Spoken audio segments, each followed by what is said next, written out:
More is not always better. Sometimes more becomes the very thing that blinds us. More tasks, more distractions, more things to chase. And yet, somehow, less joy, less peace, less meaning. The world teaches you to want. The Stoics teach you to question that want.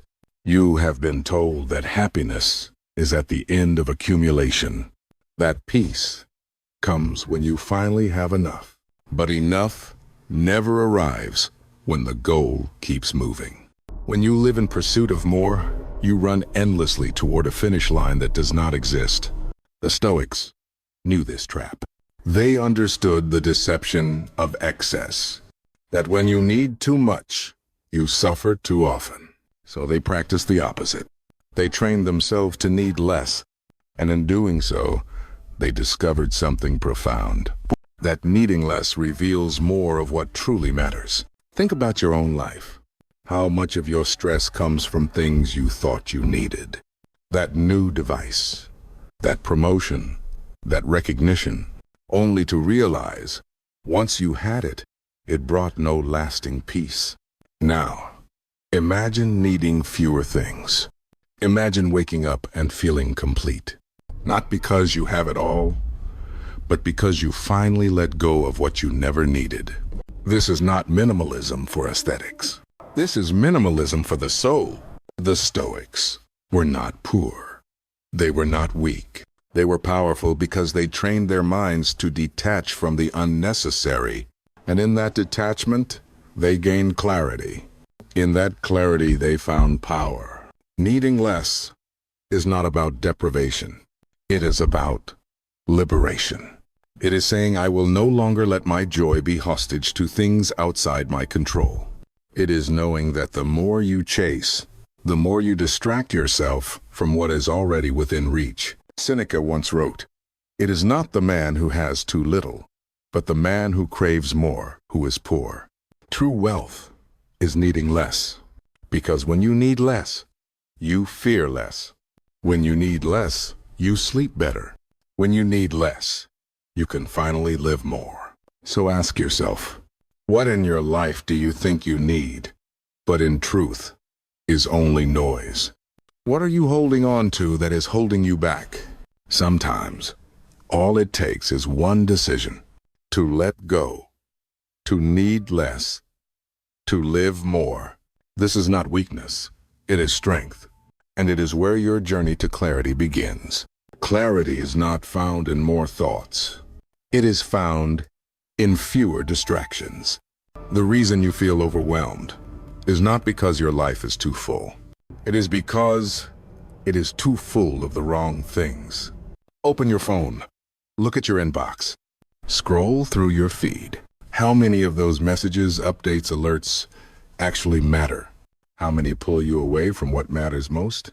The Stoics would tell you this is not just about digital clutter. It is about mental fog. The more you allow in, the less you can see.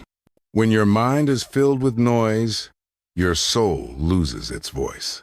Simplicity is not about living with less. It is about living with intention. When you walk into a room filled with clutter, your eyes do not know where to rest. Your energy scatters. Your focus weakens. The same happens inside your mind. So the question becomes simple. What are you willing to remove in order to see clearly again? The Stoics simplified everything. They reduced life to a few principles. They asked not how much they could have, but how much they could live without. Because the less they needed, the more they could focus. The more they could focus, the more they could grow. Simplicity is not just an outer practice. It is an inner revolution. It means clearing out the mental chatter. It means saying no to overthinking. No to regrets of yesterday. No to worries of tomorrow. It means anchoring your attention in the only place that life actually happens. Now, the modern world wants you distracted, wants you reactive, wants you addicted to notifications and validation. But clarity belongs to the quiet mind. The one that can sit still in a storm and still know where it is headed. This is the power of simplicity. It is the discipline to eliminate, to reduce your commitments, to turn off what does not nourish you, to create space for what does. Think about your schedule. How many tasks were chosen out of guilt, fear, or habit? Now ask, how many were chosen with intention? Every yes you say to something meaningless is a no to something meaningful. Simplicity demands courage because it asks you to disappoint others in order to remain true to yourself, to ignore trends and return to truth. But once you step into this kind of clarity, you will wonder how you ever lived without it. You will begin to breathe again. You will begin to notice what your busy mind had missed. The beauty of silence, the wisdom of stillness, the power of focus. This is what the Stoics knew. That clarity is not granted. It is created, not by adding more, but by letting go. So today, clear one thing from your space, from your mind, from your calendar. Do not wait for the world to slow down. Slow it down yourself. Reclaim your attention. Reclaim your peace. And walk forward with eyes wide open. Because when you simplify, you do not shrink your life. You sharpen it. And in that sharpness, you find purpose. And in that purpose, you find peace. Your environment may be clean, but what about your mind? How many tabs are open up there? How many unfinished conversations? Old regrets? Useless comparisons? The clutter you cannot see is often the weight that exhausts you most. The Stoics understood this long before neuroscience gave it a name. Cognitive overload. When too many thoughts compete for your attention, none of them win. And you lose your peace. You think you are tired because of life. But many times, you are tired because of thought. Not because you did too much, but because you thought too much. About things that never mattered. About things you cannot control. That is why Stoicism begins with the discipline of the mind. Not positive thinking, not empty affirmations, but subtraction. Clearing the inner noise, making space for clarity. Ask yourself, how many thoughts today were about things beyond your control? How many were driven by fear? How many by habit? And how many were chosen on purpose? This is not about perfection. It is about awareness. Every time you let your mind spiral into worry, you feed a fire that burns your focus. Every time you revisit a conversation that has ended, you pour your energy into the past. And every time you imagine outcomes you cannot shape, you abandon the present. Epictetus said, "It is not things that disturb us, but our interpretation of them." This is the doorway to freedom. Because you may not control the world, but you do control the world inside your head. The Stoics trained for this daily. They practiced mindfulness before it became a trend. They examined their thoughts with precision. And when those thoughts did not align with virtue or purpose, they let them go. Not suppressed, not ignored, released. You do not need to fight your thoughts. You need to witness them, and then choose better ones. Decluttering the mind is a daily act of courage. It means confronting the parts of you that are addicted to overthinking. It means getting comfortable with silence. It means trusting that clarity does not come from thinking harder. It comes from thinking less, but thinking better. So how do you do this? You pause. You breathe. You ask, does this thought serve me? Does it align with who I want to become? If not, you let it pass. You do not have to believe everything you think. You are not your thoughts. You are the one who chooses them. In that space between stimulus and response, there lies your power. And the more you practice stillness, the more that space expands. Until one day, you are no longer pulled by your thoughts. You are the one holding the reins. This is not magic. It is mastery. It is the art of mental decluttering. And when your mind is clear, your purpose becomes loud. Your peace becomes possible. Do not wait for life to quiet down. Quiet your mind and watch how your entire world begins to shift. Time is not something you manage. It is something you spend. And every moment spent is a moment you will never get back. People protect their money, their homes, their status, but very few protect their time, even though it is the most valuable thing they will ever own. Once time is gone, it is gone forever. And yet we give it away so easily. To distractions, to people who drain us, to things that have no place in the story we want to write. The Stoics knew the weight of a single hour. They practiced a form of reflection called memento mori. Remember death, not to fear it, but to awaken from the trance of thinking you have forever. Life is not a rehearsal. You do not get to relive today. So the question becomes simple. Are you using your time or just watching it go by? When you see time as a currency, your choices begin to shift. You become less available to nonsense, less tolerant of urgency that is not aligned with purpose. You stop saying yes out of guilt, and you start saying no out of self-respect. Every distraction is a thief. Every shallow commitment, a withdrawal. And every intentional moment is an investment, one that compounds into the life you truly want. Think of the way you begin your day. Do you check your phone before you check your soul? Do you scroll before you breathe? Because every morning is a foundation, and every foundation you build on noise creates more chaos. The Stoics began each day with reflection. They reminded themselves what was within their control. They clarified their purpose. They focused their attention like a beam of light, not scattered across 10 different screens.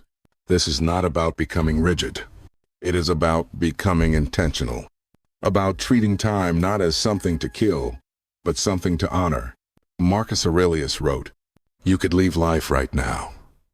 Let that determine what you do, say, and think. Let that sink in. What if today was your last?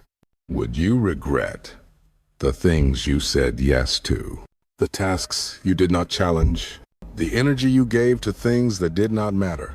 Time will pass either way, but meaning only comes to those who use it with purpose. You want to build a better life. Start with better hours, not more hours, better ones, ones that align with your values, that nurture your mind, that deepen your relationships, that elevate your work. This is not hustle culture. This is legacy. Because when your time is spent with intention, your life begins to echo long after you are gone. This is what the Stoics understood, that the greatest luxury is not wealth. It is a life well spent, a life where your minutes match your mission. So, take inventory. Track where your time goes. Not to shame yourself, but to wake yourself up. You are not behind. You are not broken. You are just one choice away from turning your time into meaning. And that choice starts now. The ability to say no is a superpower disguised as a whisper. Not loud, not dramatic, just firm, just clear. Every time you say yes to something that does not serve you, you say no to something that does. Your time, your peace, your purpose. They all pay the price for your inability to set a boundary. We are trained from childhood to please, to avoid conflict, to be agreeable. But the Stoics were not interested in pleasing the world. They were interested in living well, living true. Seneca said, "If you do not know to which port you sail, no wind is favorable." And when you lack direction, you will say yes to every passing wave. You will be pulled into every current. You will drown in distractions. But when you know your purpose, your yes becomes sacred, and your no becomes powerful. Saying no is not selfish. It is strategic. It is an act of clarity, a declaration of what matters. The modern world is full of noise, invitations, notifications, obligations, most of them urgent, very few important. And if you do not choose what you say no to, the world will choose for you, and it will choose everything. It will choose exhaustion. It will choose burnout. It will choose a life full of activity, but empty of meaning. So, how do you say no with grace and strength? You begin with self-respect. You remind yourself that your time is not a donation. Your energy is not infinite. And your life is not a service for every passing request. Then you ask yourself one question. Does this align with my values? Not is this impressive? Not will they like me more? But is this aligned? If the answer is no, you decline. Kindly, clearly, confidently. No apology, no explanation. Because clarity does not require justification. This discipline is not about isolation. It is about liberation, freeing your life from commitments that dilute your energy, from relationships that demand but do not return, from projects that look good on paper but feel hollow in your soul. Every no you give to what drains you is a yes to what builds you. Every time you protect your boundaries, you reclaim a piece of your peace. This is not easy. But it is essential, because a life without boundaries is a life without focus. And a life without focus is a life without fulfillment. Say no when you must. Say yes only when it serves your higher self. And in that discipline, you will find the power to live on purpose. We live in a world that celebrates noise. The louder, the better, the faster, the more admired. But the Stoics knew a secret. Real power moves in silence. Stillness is not the absence of action. It is the presence of control. In the quiet, you meet yourself. In the stillness, you hear your truth. And when the world shouts for your attention, the one who can remain grounded becomes unshakable. Stillness is not weakness. It is mastery. The ability to pause instead of react, to respond instead of explode, to breathe instead of spiral. Marcus Aurelius faced war, betrayal, chaos, but he wrote in his journal not about anger or vengeance. He wrote about stillness, about how a man must be like a rock against which the waves crash, but it stands still and quiet. That is strength, not performance. Presence. Stillness is where reflection lives, where wisdom is sharpened, where decisions are made from depth, not pressure. In the modern world, speed is currency, but pace without purpose is just noise. You scroll, you react, you jump from one task to the next. But in all the motion, have you truly moved? The Stoics invite you to slow down, to return to the center, to cultivate the art of inner silence. Stillness is how you reset. It is how you protect your peace from the chaos of others. It is how you listen deeply, not just to others, but to the whisper of your own inner wisdom. This is not about detaching from life. It is about engaging with life from a grounded place, a place where you are not reactive. You are intentional. Stillness gives you perspective. It helps you see what truly matters. It allows you to notice the patterns, the habits, the thoughts that keep pulling you away from your purpose. It is the pause that prevents the breakdown, the breath that opens up awareness, the moment of space where better choices are born. But how do you practice stillness in a world that never stops moving? You unplug. You breathe deeply. You walk in nature without a destination. You sit with your thoughts without escaping into a screen. You allow silence to do its work. Start small. A few minutes in the morning, a moment before a decision, a pause before you speak. And as you do this, you will begin to notice something extraordinary. Stillness sharpens you. It clarifies your direction. It strengthens your presence. People will feel it when you walk into a room, not because you speak loudly, but because your silence carries weight. You no longer chase attention. You command it through your presence. This is the quiet power of the Stoic. Not emotionally detached, but emotionally mastered. Stillness is your anchor in the storm. It is the place where your courage finds its breath, where your discipline finds its rhythm, where your soul finds its voice. In a world addicted to noise, be the one who returns to stillness again and again. And in that stillness, you will find a power the world cannot take. More is not always better. More often becomes the burden.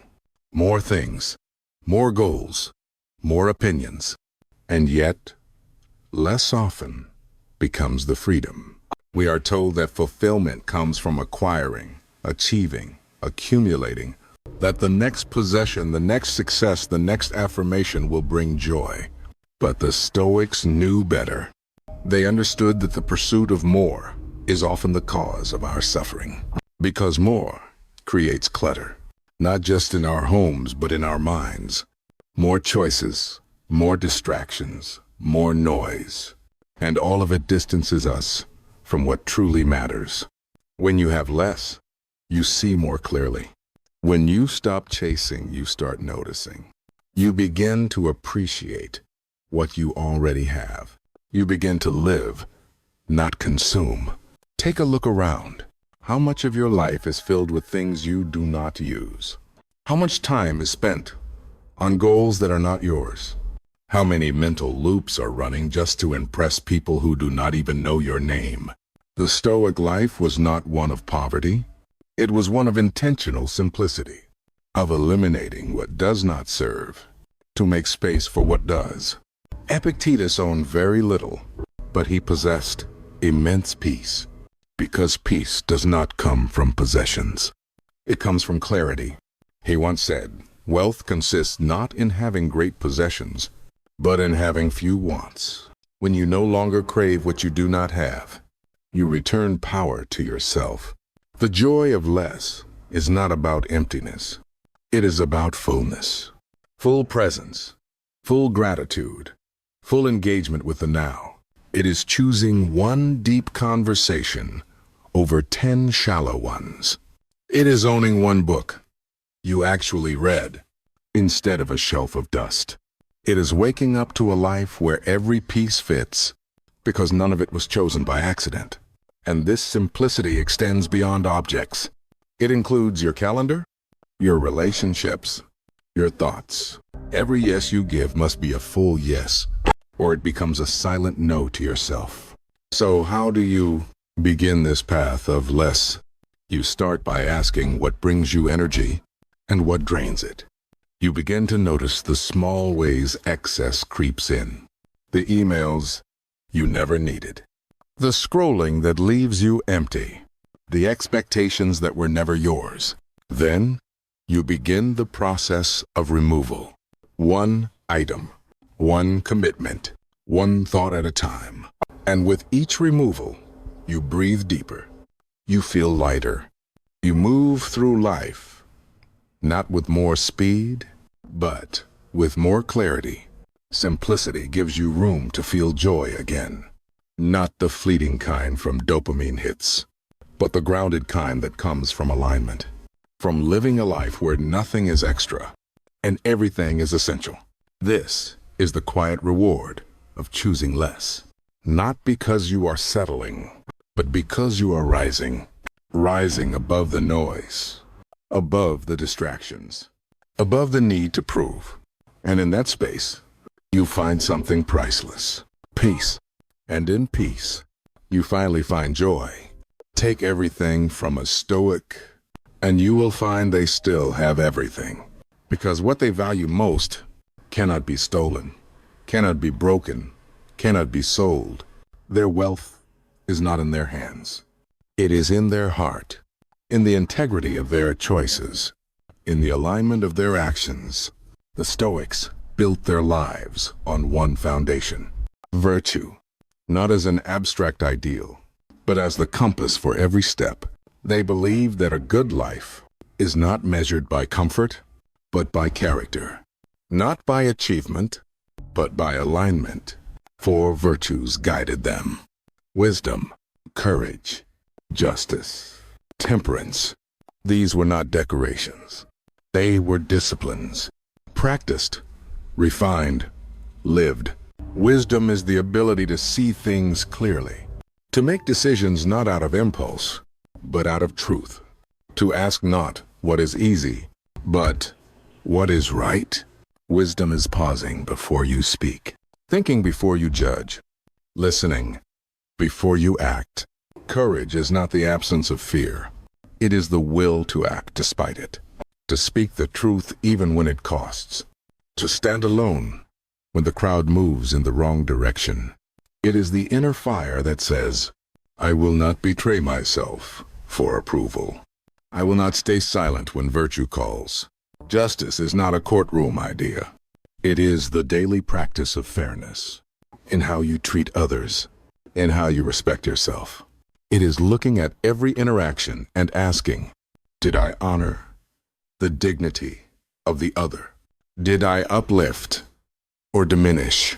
And temperance, the most quiet yet powerful of all, is the discipline of balance, the ability to hold desire in check, to not be owned by impulses, to choose enough when the world screams for more. Temperance is the power to say, I do not need more to be whole. I do not need excess to feel worthy. Together, these virtues become a shield. They protect your peace. They guide your steps. They keep your life steady when storms rise. They are not just for philosophers in robes. They are for you, for the worker, the parent, the dreamer, the fighter. You practice them in how you respond to stress, how you speak when angry, how you treat people who cannot help you, how you show up when no one is watching. Virtue is not perfection. It is direction. It is the daily effort to live better than yesterday, to be honest when it would be easier to lie, to choose discipline when distraction tempts. And in this daily work, something sacred happens. You begin to trust yourself, not because you are flawless, but because you are faithful, faithful to what is right, even when it is hard. This is the only wealth that lasts, the kind that grows through adversity, the kind that no crisis can take, the kind that leaves a mark long after you are gone. Build your life on virtue, and no matter what you lose, you will never be lost, because in the quiet dignity of right action, you will find a power the world cannot understand. And in that power, you will find the life you were meant to live. You are always moving. The question is, are you moving with intention, or are you simply drifting? Life will pull you in 1,000 directions if you let it. But the Stoics taught that the strongest life is not the one that goes the fastest. It is the one that moves with purpose. Intention is not about having a plan for every hour. It is about having clarity in every choice. It is asking, why am I doing this? And what kind of person does this choice make me become? Too often, we move on autopilot. We wake up, we scroll, we react. We fill our days with motion, but never stop to ask if that motion is meaningful. We mistake movement for progress, busyness for value. But the Stoic understands that doing more is not the goal. Doing what matters is. To live with intention is to wake up And remember, you only get one shot at this day. It is to look at your time as sacred, not as something to be killed. Each morning is not just a reset, it is a responsibility. You are not owed more time, but you are gifted this one day, this one chance, this one breath. So what will you do with it? The Stoics believed that every day was an opportunity to practice virtue, to become a little wiser, a little braver, a little more just, a little more disciplined. They saw time not as something to escape, but as something to embrace, to meet fully, to use wisely, to shape into something worthy. Living with intention does not require a perfect plan. It requires presence. It means paying attention. It means noticing when you are being pulled by distraction, by fear, by ego, and then choosing differently. It is choosing stillness over noise, depth over speed, clarity over chaos. This is not always easy. In fact, it is rarely easy, but it is always worth it, because each intentional moment builds the architecture of a meaningful life. You do not have to overhaul your life in one day. You just have to begin. One act of awareness, one decision aligned with your values, one choice to slow down and ask, what truly matters now? This is how transformation begins, not in grand declarations, but in quiet decision. And slowly, you begin to reclaim your life. You stop living in reaction. You start living in creation. You stop waiting for the right time. You start becoming the right person. And you realize this is the power you've always had. Not to control the world, but to choose your response, to shape your actions, to define your values, and to live them out with intention. You came here looking for answers, maybe for clarity, maybe for strength, maybe for peace. But what you found was a reminder that everything you are searching for is already inside you, waiting, not for perfection, but for permission. You are not behind. You are not broken. You are simply one decision away from living on purpose, one breath away from reclaiming your focus, one morning away from saying no to the noise and yes to your values. The Stoics never promised a perfect life. They promised a meaningful one, not free from pain, but free from regret. And that kind of life is not found in the chaos. It is found in the stillness, in the space between distractions, in the moments you choose to slow down and ask yourself, am I living in alignment with what matters most? This world will try to own your attention, your time, your energy. But you do not belong to the world. You belong to your highest self, to the version of you who knows what is right, who hears the quiet voice of wisdom. Even when the world is loud, that voice is calling you, not to do more, but to be more, to be still, to be present, to be grounded in what is real. Because in the end, you will not remember how much you achieved. You will remember how deeply you lived, how honestly you loved, how faithfully you stayed true to what you believed. This is the Stoic way, not just philosophy, but a path, a way of walking through the world, with eyes wide open, with hands steady, with a heart unshaken. So begin, not tomorrow, not someday. Now, simplify, focus, live with intention, not because life is long, but because it is short, and because it is yours. Now go, live it well,